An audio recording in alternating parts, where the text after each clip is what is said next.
This was my fourth time to the Oklahoma City Bombing Memorial.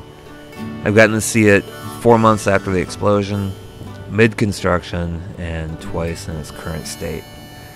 It's a very moving place, and I think everyone should make the effort to visit if you're in the area.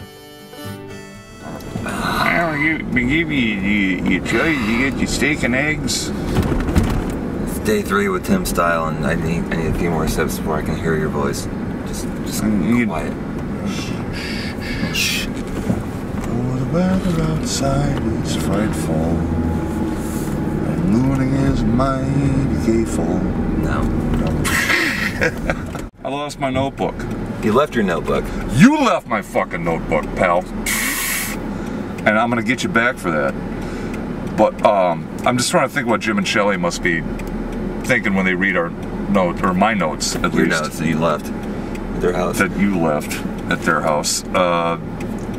But it just says, hey, you know, Jim keeps making Wookiee noises. And then he does this incredible impression of a Pac-Man. Oh, there you go. Tim's notebook. He carried this thing everywhere 10 years ago, and having that crinkle-cornered, water-stained, cheap spiral notebook back in the car seemed to be a safety blanket for Tim.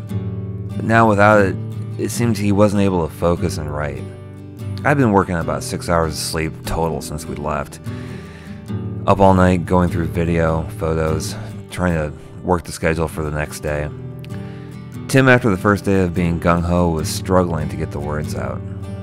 He'd get frustrated, have some drinks, and pass out.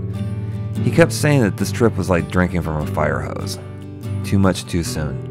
It seems the magic of 10 years ago is proving a little harder than I thought to recapture.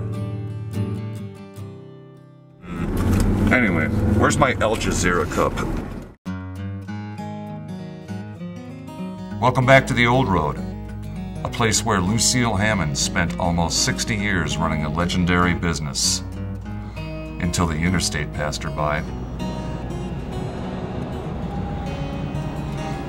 Today, there's some new technology and some very fundamental ones. There are places that have been lovingly, painstakingly restored over the years.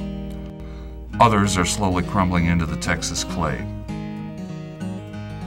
Some manage to stay somewhere in between.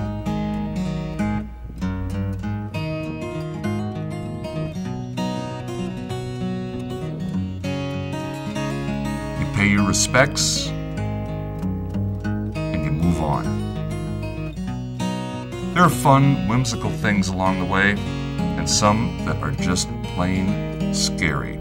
The Cadillac Ranch is a microcosm of Route 66. It changes pretty much by the hour.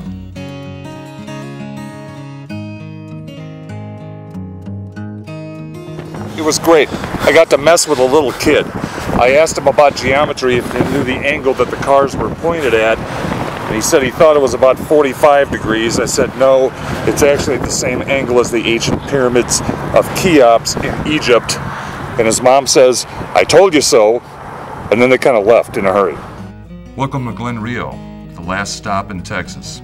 It's a ghost town, home to nothing but rattlesnakes and wild dogs for many, many years.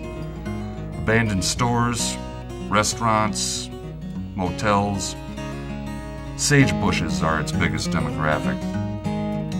But 10 years later, something's changed. Somebody's moved back in. You know, this country back here is where all the cowboys are needed versus where we come from out there. It wasn't really enough work for us, and this was where the work was, so we come on out here. And luckily got this place because the ranch that we work for owns it, and they give us that was the deal. We work for them and get this place and still pay us, and so it's been good for us with a lot of work. Like I said, the snakes, there's no telling how many snakes we've killed off this place, and the junk we've hauled off of it. But it's going to be nice. We got roping arena, and that's a big thing. We have to have one of them to practice, and so we can stay sharp for the rodeos. And another reason I come back here is just that's where my partner is, and it's hard if you're not with your partner all the time to practice. And these rodeos and ropings out here, they're tough, you know, and so that's a lot of the reason we're here at this place, and like I said, work mainly. But it's going to be worth it. What was that? Can I make a little confession? Sure. The first person I called to be a photographer on that book was Shelley. You're a fucker. You did not. I didn't. She was the first one I called. Seriously? Yes. You asshole. And said, hey, you want to do this? And you know, whatever schedule she... Are you kidding me? No. She was the first person I contacted to be the photographer on the book. Huh. In 1999, I was working for a place called Cliff Finley. I was their used car manager in Bullhead City, Laughlin, Nevada, and just got promoted to doing all the used cars for Mr. Finley, who has like 31 dealerships, something like that, I think. Terry, my other half, and I, you got to remember, from '94 on, kept traveling back and forth Route 66, and we've seen the twin arrows slowly disappear and different things, and we always liked Route 66 because me as a boy, my parents are all from Oak Park, Chicago. Dad was a prison guard in Joliet, and of course we traveled this all the time to see my grandparents who lived in California. So it was a route well traveled by our family, I guess you could say. And my first one of this was I was in Florida, and I was actually retired playing golf every day, and I seen the Blue Swallow been for sale for about 1.5 years. So the wife and I, we flew up and we looked at it, met Dale and Hilda, very nice people and everything. They have started remodeling it. Dale put in 1938 dial-up phones and everything. He got a Silas Avery Award in 2003 for his phones and what he did, but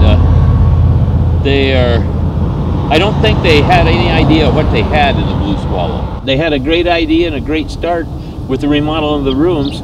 They just needed to fine-tune it a little bit, like we did the quilts, repaint. The Blue Swallow is called the Blue Swallow, and it was pink and turquoise. We took it back, I did some research and found out from the locals what color it was, got with Johnny Myers, and we found out, you know, that all the homes actually were built from the East Coast to the West. There was no Southwest colors back in 1939. They were Victorian colors, and that's why we come up with this blue and the color of the, it's called an agate or some type of color, I can't remember, the wife will. And that's how we come up, and the locals told us that, yeah, this is how it used to be. We remember these colors. And the thing that you can see, if you get a close-up later on or take a picture, you can see the fan design on the wall. When it was pink, you could never see the individual little fans on the wall. Now you can see them all again. Me, the hint, remember I said earlier in 1999, used car manager, used car salesman. That's the type of person that should own the Blue Swallow and something famous, because you got to have that friendly atmosphere to the people. Let them know what you have. A little salesmanship, fix it up like the wife and I did. And the Blue Swallow was always famous. It just wasn't a place anybody really wanted to stay. They wanted to come here. They thought it was a museum to take pictures, but not to make it profitable so anybody could do any money out of it. And I thought the Blue Swallow should be profitable so a guy could make a living at it too.